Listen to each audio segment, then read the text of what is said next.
And now time for that debate on Iran. Bret Stephens is with the Wall Street Journal, where he writes a column, and Karim Sadjadpour from the Carnegie Endowment in Washington. Welcome. Bret, you talked about in your column this week having a real debate about whether or not there should be military strikes against Iran. But clearly you take one side of that debate. You think, despite all the problems, it would make sense to move militarily against Iran, correct? I do, because we've exhausted all the other semi-plausible alternatives. The Obama administration came to office offering its extended hand to Iran, offering diplomacy. That course was tried and failed. We've ratcheted up sanctions. We're now on the fourth round of UN sanctions against Iran. Clearly, from the IAEA report, those sanctions are not having the desired effect on their nuclear programs. So we're really now faced with the option of either effectively doing more of the same, which means doing nothing, or biting the bullet, so to speak, and taking military action to stop them, hopefully American, not Israeli military action. Karim, what do you think? Fareed, I don't think the case for military action is at all compelling. It's a simple mathematical question. According to Israel's best estimates, if they were to bomb Iran's nuclear sites, they would set back Iran's nuclear clock 2 to 3 years.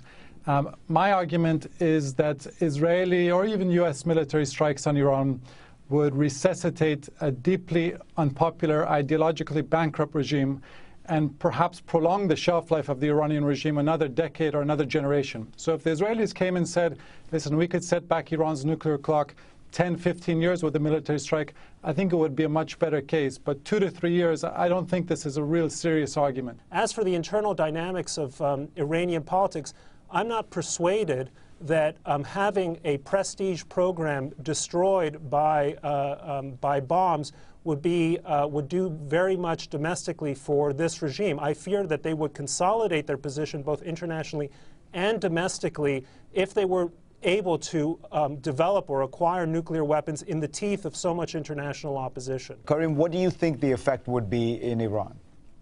Well, Fareed, there is an historical precedent here in the Iranian context as well, and that is in the early days of the revolution, Saddam Hussein's Iraq invaded Iran and allowed the hardliners, the Khomeinis in Iran, to essentially consolidate power. And what I see now, 3 decades after the 1979 revolution, is a population which is incredibly weary, incredibly unhappy with the state of the regime. The regime is ideologically bankrupt, as I mentioned. And one thing I constantly hear from Iranians, young people, intellectuals, professional classes, is that they're opposed to any type of military action.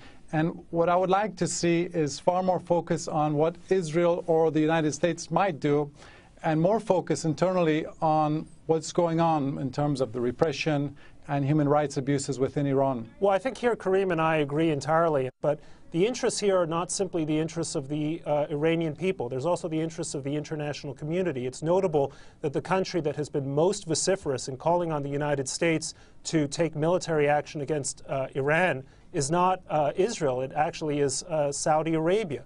The rest of the region deeply fears the implications of a nuclear Iran for their security and for their future, and rightly so. And so should the United States. We're not just talking about fears for the region. An Iran that is able to marry a nuclear warhead to a ballistic missile will at some point be able to strike not just Tel Aviv or Dubai, but London and possibly even Washington, D.C. We have a deep security interest, something that we, American leaders of both parties, including President Obama, have said is an unacceptable outcome, a nuclear Iran. I fear for the credibility of the United States spending a decade calling this outcome unacceptable and then more or less sliding right towards it. Every time America has gotten involved in military actions for fear of its credibility, it doesn't always work out as well. You say at the end of your column, you know, this would probably give President Obama a boost if he were to strike Iran militarily. Don't you think it would depend not on how the action begins, but really how it ends? Possibly true, although I think Americans recognize that, have long memories about this regime, long memories going back to 1979, the hostage crisis, its responsibility in the death of 258 Americans in Beirut in 1983, the Khobar Towers. And I think Americans also understand that the stakes aren't simply the immediate day-after consequences of what might happen in the Straits of Hormuz or elsewhere in the region, but over the long term, what it means for American security to have the world's leading sponsor of terrorism armed with nuclear weapons. Karim? Well, Fareed, there is no doubt that this is an odious regime, but we have to differentiate between regimes which are homicidal and regimes which are suicidal. The Iranian regime brutally suppresses its own population. It has homicidal tendencies at home. But it's a regime which ultimately wants to stay in power. That's what's paramount for them. They're not suicidal. And, you know, I think to coin a phrase, Fareed, this U.S. foreign policy challenge that it faces with Iran is really a post-American foreign policy challenge, in that we're not going to resolve this issue absent kind of a robust international coalition. And I think the Obama administration, when it comes to options for coercion, basically has two options before it.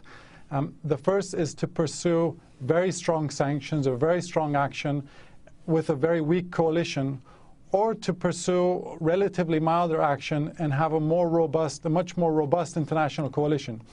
And I think the reality is that Iran is so dependent these days on countries like China and Russia and India, and it's been so isolated from countries like the United States and Europe, that option two is really the best option we have. I think we shouldn't get carried away with the notion that this is a post-American world, or that America doesn't have options before it, or that it can't affect its will against what ultimately means perhaps a dozen, perhaps 20 nuclear installations in a relatively poor country. We can do that. And I would add one more point about Karim.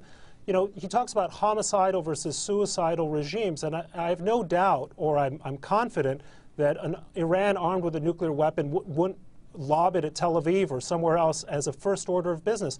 But let's imagine a scenario where Iran is facing a slow-motion rebellion in the model or in the mold of what Syria faces today. Is this a regime that, armed with nuclear weapons, is going to go quietly into the night?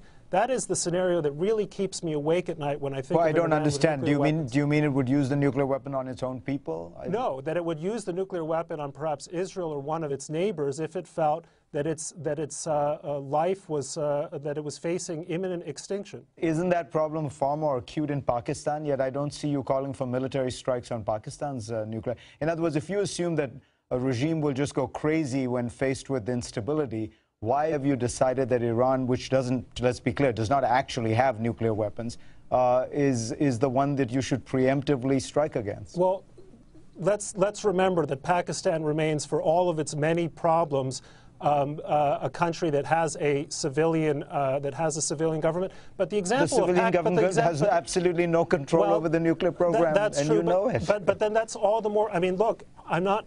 Unfortunately, our options have been foreclosed precisely because Pakistan does have a nuclear option, which should make the argument that, or should advance the argument that I'm trying to make, which is that regimes like this should not be allowed to acquire nuclear weapons in the first place. Pakistan is that much scarier a country because it is so unstable and because it has this arsenal of 100 or 150 nuclear weapons. Why should we want Pakistan redux in a regime that is, if anything, more fanatical and potentially more unstable than Pakistan is today? Karim, you get the last word. Well, I should make clear, Fareed, that we should vigorously try to prevent the possibility of a nuclear-armed Iran.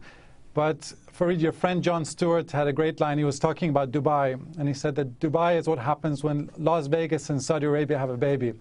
And if I had to use that Jon Stewart formulation about Iran, I would say that the Islamic Republic of Iran is kind of a hybrid between the Taliban and the Soviet Union. It's kind of a diluted version of each.